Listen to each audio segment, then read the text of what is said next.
श्री स्वामी समर्थ। अभी एकादशी आ रही है, फाल्गुन मास की कृष्ण पक्ष की एकादशी आने वाली है और हमको दोनों पक्ष की एकादशी करनी पड़ती है। अगर हमको पूर्ण फल चाहिए तो दोनों पक्ष की एकादशी करनी होती है। जैसे कृष्ण पक्ष की आती है वैसे शुक्ल पक्ष की भी आती है। तो फ्रेंड्स, हमको दोनों ही करनी पड़ती है और उसके नियम तो आप सबको पता है। मैं हर बार वीडियो में आपको बताती हूँ और एक बार बताती हूँ। अब एकादशी करते हैं तो आपको दशमी को एक समय भोजन करना पड़ेगा और एकादशी को तो आपको भोजन नहीं करना पड़ेगा और द्वादशी को भी एक समय भोजन को करना पड़ेगा। उसके और एक नियम क्या है फ्रेंड्स, उसके नियम ऐसे है। एकादशी को आपने जो उपवास किया है तो द्वादशी को जो आप उपवास तोड़ेंगे तो आपने जो आप अन्न खाते हैं, आपके नाम का अन्न, चावल, दाल और गेहूं का आटा, ये सब अपने घर के सभी सदस्य के हाथ लगा के आपको अलग निकाल के रख देना है। चाहे ब्राह्मण को दान दीजिए, चाहे गौ माता को खिलाइए। ऐसे करने से आपको आपके एकादशी का फल मिलता है। और एकादशी के दिन आपको लहसुन, प्याज, नॉनवेज नहीं खाना है, पलंग पे नहीं सोना है, ब्रह्मचर्य का पालन करना है। उसके बाद दातुन नहीं करना है, साबुन नहीं लगाना। दातुन का मतलब ब्रश नहीं करना है। आप चाहे तो नीम की लकड़ी से दातुन कर सकते हैं, लेकिन नीम की लकड़ी आपको एक दिन पहले तोड़ के रखना पड़ेगा। और उसके बाद आपको चावल नहीं खाना है इस दिन हमको सोना नहीं है दोपहर में, और रात को 12 बजे तक आपको जागरण करना है। ये सब छोटे छोटे नियम मैंने आपको बताया है। उस दिन तुलसी नहीं तोड़नी है। तुलसी तोड़नी है तो आपको एक दिन पहले तोड़ के रख दीजिए। रविवार को मत तोड़िए, एक दिन पहले तोड़ के रख दीजिए। तोड़ के रखने के बाद आपको श्री हरि विष्णु को किसी दिन आप एक एक नाम बोलते हुए चढ़ाइए। 108 तुलसी के पत्ते चढ़ाए। अगर आपको याद नहीं रहे, आप भूल गए, तो आप क्या करेंगे, नीचे तुलसी पड़ी होती है वो ले लीजिए, वो चढ़ा दीजिए। तुलसी कभी अशुद्ध नहीं होती है, बासी भी नहीं होती, उसको गंगा जल से धो के आप चढ़ा सकते हैं। ये सब मैंने छोटी छोटी आपको बताया है, ध्यान रखिए। और अब मैं बताने वाली हूँ आपको एकादशी कब है। इसका नाम है विजया एकादशी। ये पढ़ने वाली है कृष्ण पक्ष की एकादशी, जिसका शुरू होने वाली है 23 फरवरी को दोपहर को 1:55 पर शुरू होने वाली है। तो इसका समापन होने वाला है 24 फरवरी को 2025 दोपहर 1:44 को इसका समापन होने वाला है। तो विजय एकादशी 24 फरवरी को ही रखने वाले, इसी दिन इसका व्रत करना है।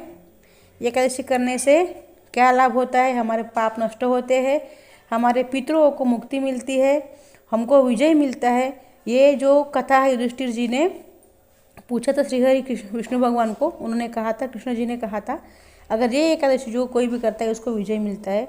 मतलब एक बार जो श्री राम जी जब वन में गए थे, वनवास में, तब उन्होंने एकादशी का जो महात्म्य है वहीं पे सुनाया था। वहीं पे श्रीहरि विष्णु ने श्री राम जी को कहा था, युधिष्ठिर यही कथा बता रहे हैं कि श्री राम जी ने ये उपवास किया था तो उनको विजय मिली थी। रावण से जो युद्ध उन्होंने इसी प्रकार से जीता। तो आपको भी ध्यान रखना है, अगर आप ये उपवास करते हैं तो आपको हर क्षेत्र में विजय मिलेगी। लेकिन आप हर कोई जो काम करते हैं इसके पहले आपको विश्वास अवश्य होना चाहिए हमारे धर्म के ऊपर या हमारे उपवास के जप तप के ऊपर। अगर आपको विश्वास नहीं है तो वो काम नहीं करते हैं फ्रेंड्स। उपवास आप करेंगे तो विश्वास रखिए कि मुझे विजय मिलेगी, मैं हमेशा विजयी रहने वाली हूँ, मुझे हर काम में यश मिलेगा। इस प्रकार से आप कीजिए, ठीक है। तो ये कथा बताई थी युधिष्ठिर जी को श्रीहरि कृष्ण भगवान ने। तो जब भगवान राम ने व्रत किया हुआ है उसके बाद आपको क्या करना है, देखिए द्वादशी तक आपको मैंने बताया 3 दिन का उपवास होता है। अगर आपसे नहीं हो रहा है तो आप एकादशी को ही अच्छे से कीजिए। एकादशी को आपको अन्न नहीं खाना है, फ्रूट दूध खा के उपवास कर सकते हैं। अगर आपसे फिर भी नहीं हो रहा, अगर आप कुछ और खाते हैं तो आप खा सकते हैं, लेकिन मैं जो नियम है वही आपको बता रही हूँ। वही नियम जो पंडित जी ने बताया वही नियम आपको मैं बता रही हूँ।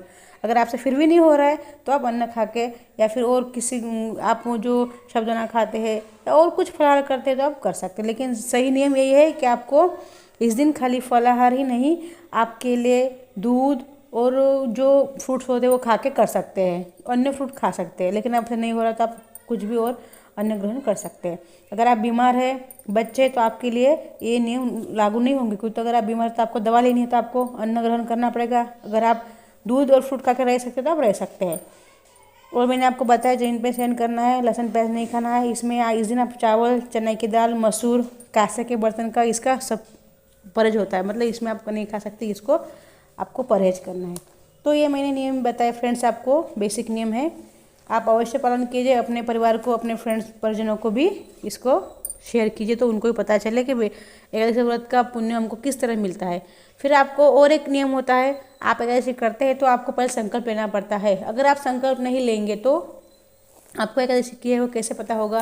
पहले आपको संकल्प लेना चाहिए। संकल्प लेने के बाद आपको अपना नाम गोत्र बोलने के बाद जल हाथ में लेके जल पुष्प और दक्षिणा लेना है। 10 रुपये लीजिए और लेके आपको ज़मीन पे छोड़ना है। ज़मीन पे मतलब ज़मीन पे नहीं छोड़ना है, एक पात्र में छोड़ना है, ठीक है।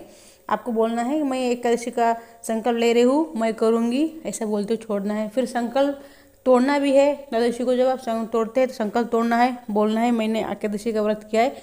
आप किसको आपको अर्पण करना है, गौ माता को करना है, अपने परिवार कोई बीमार उनको करना है, या फिर आपको अपने बच्चे के लिए, गौ माता के लिए, या फिर अपने पितरों के लिए आप उनका नाम बोल के उनके लिए आप ये संकल्प छोड़ सकते। ऐसा करने से वो तो ठीक हो गए, वो तो उसमें कोई डाउट नहीं है, लेकिन आपने दान किया है अपनी एकादशी, तो आपको उसके डबल ट्रिपल फल मिलेगा। क्यों? तो आपने अपने शरीर को तपाया है, आपने एक यज्ञ के तरह उपास किया है, और आपने अपने शरीर को जो कष्ट दिया है उसका पूरा पुण्य आपको ही मिलने वाला है। अगर आप दान करते तो इसका आपको डबल पुण्य मिलेगा। तो फ्रेंड्स, बांटने से हमारा कम नहीं होगा और बढ़ेगा, इसलिए अवश्य कीजिए। आपको अगर जानकारी अच्छी लगे चैनल को सब्सक्राइब और शेयर अवश्य कीजिए। श्री स्वामी समर्थ।